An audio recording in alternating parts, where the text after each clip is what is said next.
Se você vai prestar o exame 41 da OAB e tá mais perdido do que cego em tiroteio, fica comigo nesse vídeo porque ele é pra você. Eu separei em 5 tópicos as principais informações dessa prova para você se organizar direitinho, estudar da forma certa e conseguir sua aprovação. Papel e caneta na mão? Bora lá! Olá, que alegria ter você comigo aqui nesse canal, que é um espaço para você que quer passar de uma vez por todas nessa prova da OAB, que não aguenta mais bater na trave e quer destravar sua carreira no direito, passando nessa prova da OAB e estudando de uma forma leve e eficiente. A primeira coisa que eu quero falar sobre a OAB 41 são as datas importantes sobre essa prova. Então separa papel e caneta de verdade e anota isso para você não perder essas datas. O edital da OAB 41 vai sair no dia 6 de maio de 2024. Então se você está vendo esse vídeo antes de 6 de maio, espera um pouquinho que já ele vai sair. Se esse vídeo saiu e você já está assistindo depois que o edital saiu, tudo certo então. Agora você vai se ligar nas próximas datas, que são as datas de 13 de maio a 21 de maio, que é o período de inscrições, é o período para você se inscrever. Aproveita logo o primeiro dia de inscrição para você não perder esse prazo, porque depois pode ser que não haja uma prorrogação e você vai ter que fazer só o exame 42. Então vamos correr e se ligar nas paradas para a gente não perder esse exame 41. A primeira fase vai acontecer no dia 28 de julho de 2024 e a segunda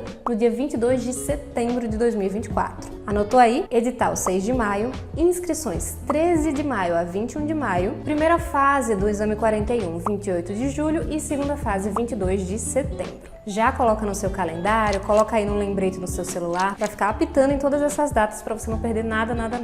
A segunda informação importante é o que você precisa saber sobre a primeira fase, né? A prova de primeira fase da OAB. Desde o exame 38, a prova da primeira fase da OAB passou a ter 20 disciplinas ao invés de 17. Eu peguei a época que a OAB tinha 17 disciplinas, mas agora ela tem 20 disciplinas, só que vocês não precisam se preocupar, porque essas 3 novas disciplinas foram matérias que foram adicionadas 2 questões apenas de cada uma delas.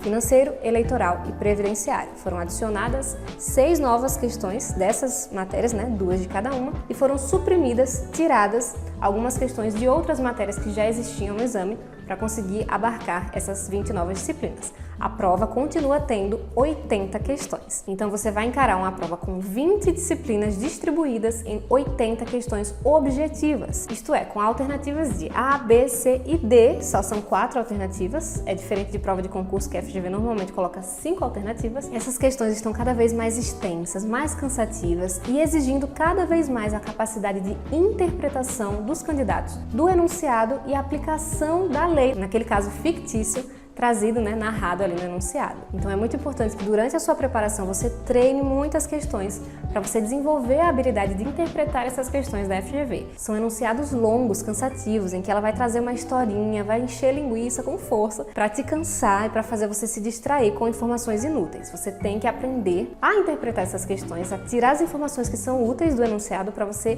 responder as questões, escolher ali a alternativa correta. Tem vídeo aqui no canal em que eu ensino como é que você responde uma questão da FGV, driblando justamente todo esse lenga-lenga que ela traz nas questões. Se você quiser aprender a acertar mais questões usando a técnica da eliminação, é só clicar no link que eu vou deixar na descrição e assistir esse vídeo. Mas voltando à nossa prova de primeira fase, as 20 disciplinas que vão estar na sua prova são essas que estão aparecendo aí para você na tela, mas você não precisa estudar todas elas, porque para passar você só tem que acertar 40 questões. E o que você vai fazer então? Você vai priorizar as matérias do grupo 1.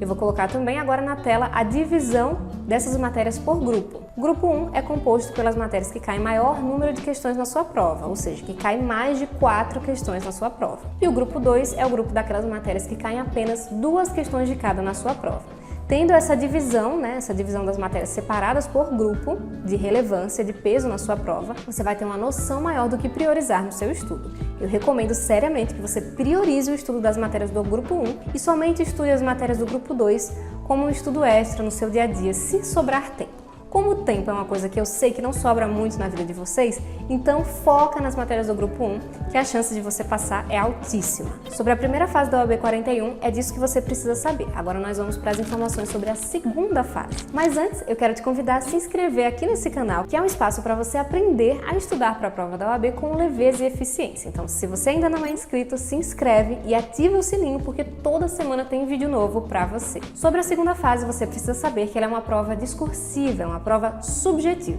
diferente daquela prova cheia de questões de marcar X.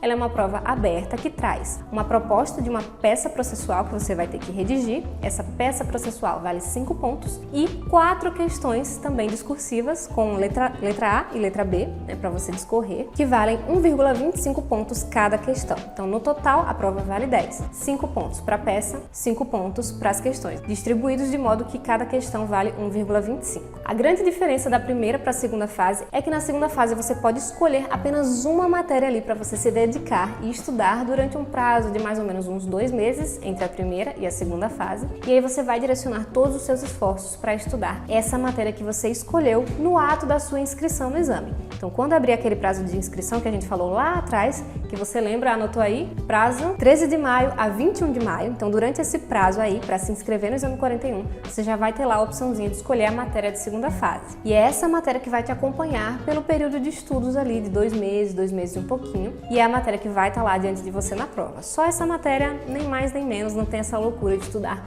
20 disciplinas ou um número considerável de disciplinas para quem estuda só o grupo 1. E dessa matéria eles vão te cobrar tanto o aspecto material quanto o aspecto processual. Então, digamos que você escolheu direito do trabalho para a segunda fase. Eles vão cobrar direito material do trabalho e direito processual do trabalho. Então, é necessário você ter um conhecimento desses 2 tipos de aspectos, da matéria, mas não precisa se descabelar porque tem uma vantagem também na segunda fase, que é o vade-mecum. Você pode levar o VAD para a prova, a questão é que você precisa saber manusear o vade-mecum. E aí que a galera se enrola, porque às vezes ter uma prova com consulta é pior do que ter uma prova sem consulta. Lembra aí quando você tinha alguma prova com consulta na faculdade? A prova não era mais difícil do que se a prova fosse sem consulta? Comigo era assim também. Quando o professor falava que a prova era com consulta, eu já sabia que a gente ia se lascar, porque a prova ia ser bem mais difícil. Com o livro do lado, com as informações do lado, a gente se enrolava para achar as respostas. Porque não adianta, tá? Se você tiver o vade-mecum na mão e a prova ali do seu lado e não souber usar o vade-mecum na segunda fase, você vai colocar sua aprovação a perder. Por isso, durante a sua preparação de segunda fase,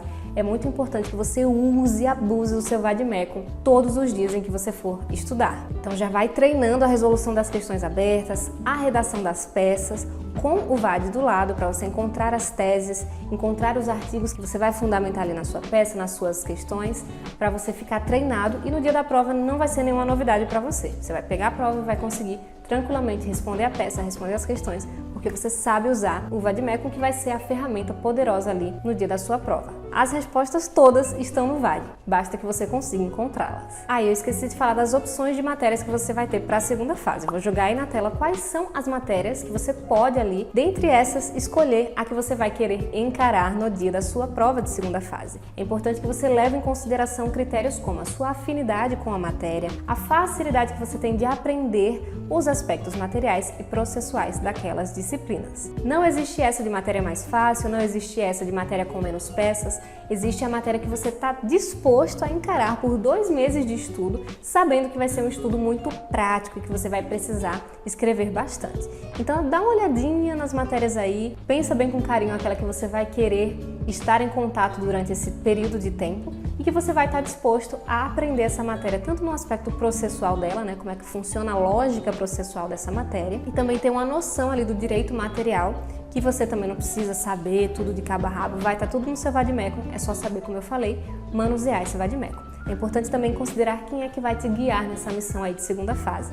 Muitas vezes vale a pena você escolher uma matéria que você nem ama de paixão, mas por encontrar um mentor, um curso, alguém que você confia e que vai direcionar, alguém que tem didática e clareza no ensino dessa matéria de segunda fase, vale mais a pena você escolher pelo professor, porque você sabe que não vai ser abandonado e que vai conseguir assimilar ali todo o conhecimento necessário para você passar, porque esse curso, esse mentor, esse professor, ele tem a didática e a clareza necessária para te guiar nessa missão. E aí, por ser uma fase em que você pode levar o VAD e que você escolhe só uma matéria para fazer a prova, as pessoas incorrem no erro de achar que vai ser mais fácil e elas negligenciam um pouco mais o estudo para a segunda fase. Na minha opinião, é uma fase que depende do ponto de vista. É uma fase mais tranquila sim, porque você pode levar o VAD e você só escolhe uma matéria para estudar, porém é uma fase mais trabalhosa, porque você vai ter que manusear o VAD lá na hora, a depender do seu nível de nervosismo ou ansiedade, você pode cegar e não enxergar nenhuma resposta ali no vade-mecum, então tem que ter todo um trabalhar emocional durante a sua jornada de estudos, muito treino, vivenciar aquela situação ali várias vezes para chegar no dia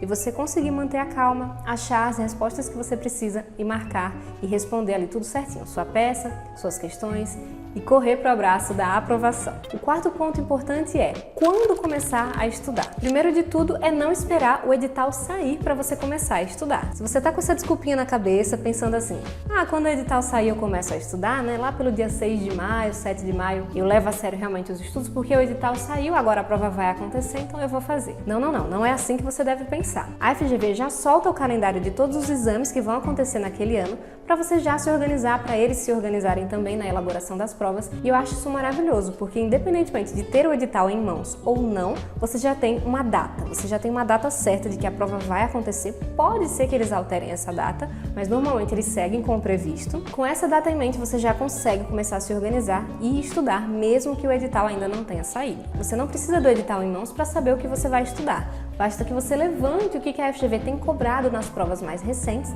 e estude o que ela considera mais relevante, o que ela está considerando cobrar nessas provas mais recentes. Enfim, você já tem conteúdo de sobra para colocar a mão na massa, para começar a estudar, para começar a esquentar os motores aí do seu estudo, criar o hábito de estudar e não ficar esperando só o edital sair para você começar. Pelo amor de Deus, não faça isso nem com a primeira fase nem com a segunda. Para a primeira fase especificamente, quanto mais cedo você começar, mais leves vão ser as suas metas diárias. Lá no Método 5P, que é o meu curso de primeira fase para a OAB, eu tenho 4 opções de cronograma que o aluno escolhe. Quando ele compra o método, lá dentro da plataforma, tem as 4 opções para ele escolher aquele que melhor se adequar à realidade dele. E um dos critérios de saber qual cronograma mais se adequa à realidade dele é quanto tempo aquele aluno tem até a data da prova. Então, do dia que ele decidiu estudar, eu vou estudar para a OAB, até a data que está marcada a prova, quanto tempo ele tem? Se faltam mais de 120 dias, perfeito, ele pode escolher o cronograma de 120 dias e começar a cumprir esse cronograma com calma, sem estresse, sem agonia, porque as metas diárias são bem leves, ele vai precisar mais ou menos de 1 a 2 horas de estudo por dia para conseguir dar conta e cumprir as metas desse cronograma. Se ele vai deixando para mais perto da prova, a depender de como é o estilo de vida dele, se é uma vida corrida, puxada, com muitos compromissos, se ele já trabalha, tem filho, tem uma rotina assim bem puxada mesmo, quanto mais perto da prova ele vai deixando para estudar, mais difícil e desafiador vai ficando estudar para a OAB, porque as metas diárias vão ficando mais pesadas. Mas se você é uma pessoa que tem tempo para estudar, sei lá, tem um turno inteiro para você separar para os seus estudos, dá até para você surfar na aventura de deixar para a reta final, os últimos 60 dias ou os últimos 30 dias. Mas minha recomendação é, claro, sempre tente começar o quanto antes para você ter uma preparação mais tranquila. E se você ficou interessado no Método 5P, que é o meu curso de primeira fase para a OAB, eu vou deixar o link dele aqui na descrição para você saber mais detalhes. E para a segunda fase, Bárbara, quando eu começo a estudar? Para a segunda fase, o critério básico que você precisa para começar a estudar é saber se você passou na primeira. Então, quando você voltar para casa, no dia que você tiver feito a primeira fase da OAB 41, corrigir lá a sua prova e descobrir que você marcou mais de 40 pontos, você já tem aí um sinal verde para começar a estudar. E já pode começar a estudar imediatamente, porque você vai ter cerca de 2 meses entre a primeira e a segunda fase. Se você quiser, ainda dá para descansar pelo menos uma semana, né? É uma semana que dá para você respirar um pouco, desacelerar, porque você veio da adrenalina da primeira fase, então dá para você descansar ali uns diazinhos, uns 3 diazinhos. Pega mais uns 3 dias para você organizar todo o material que você vai precisar para a segunda fase, comprar o vade-mecum, comprar o curso que você vai usar para estudar para a segunda fase. E aí na semana seguinte já não tem mais desculpa, você realmente tem que começar a estudar e se concentrar nesse estudo que, como eu falei, tem que ser prático, tem que ser com muito treino, porque a segunda fase é prova discursiva, é prova aberta e você tem que estar muito craque em fazer peças e responder questões abertas. E o quinto ponto é como estudar para essas 2 fases. Eu acabei pincelando aqui nos outros tópicos como você deve estudar para a primeira e para a segunda fase, e aqui no canal também tem vários vídeos sobre como você deve estudar para a primeira fase da OAB. Então assim, pega esse canal no dia que você estiver livre, maratona os vídeos desse canal, faz um hashtag BárbaraFlix, assiste vários vídeos do canal para você aprender a estudar de forma eficiente. Toma nota de tudo e começa a estudar seguindo essas orientações, porque eu tenho certeza que o seu estudo vai dar uma turbinada. Você vai começar a sentir realmente que os seus estudos vão render e vão te dar resultado. Mas basicamente, se você tiver do zero, não faz ideia de como começar, o seu primeiro passo é fazer um simulado diagnóstico.